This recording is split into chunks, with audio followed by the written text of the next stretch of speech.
Tarmoqlarda mana bu pingvinni videolari trendga chiqib ketdi. Ya'ni bir pingvin koloniyasidan ajragan holatda tog'lar tomon harakatni boshlaydi. Tog'larda hech qanaqa ovqat yo'q, hayot yo'q, suv yo'q, o'lim muqarrar. Lekin bu video ancha oldin olingan, bu hujjatli film. Lekin nimaga aynan hozirgi davrda trendga chiqdi? Buni sababini qisqacha tushuntirib berishga harakat qilaman. Buning oddiy sababi bu pingvinda odamlar o'zlarini ko'rmoqda. Ya'ni nihilizm, ya'ni hayotda hech qanaqa ma'no yo'q. Yillar, oylar, haftalar, kunlar xuddi bir xildek o'tyapti. Shunchaki ertalab tong sahar turamiz, ishga boramiz, kech bo'ladi, 3 mahal ovqat yeyiladi va hayot o'tdi. Ertangi kun ham shunday, hafta ham shunday, oylar, yillar ham xuddi shunday. Ya'ni hech qanaqa o'zgarish yo'q hayotda.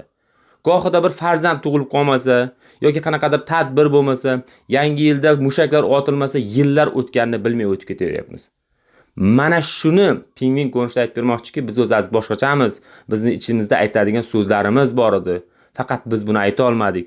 Kimdir mexanik bo'lmoqchi edi, kimdir olim, kimdir fazogir bo'lmoqchi edi, kimdir juda mashhur inson bo'lmoqchi edi, lekin bo'la olmadi.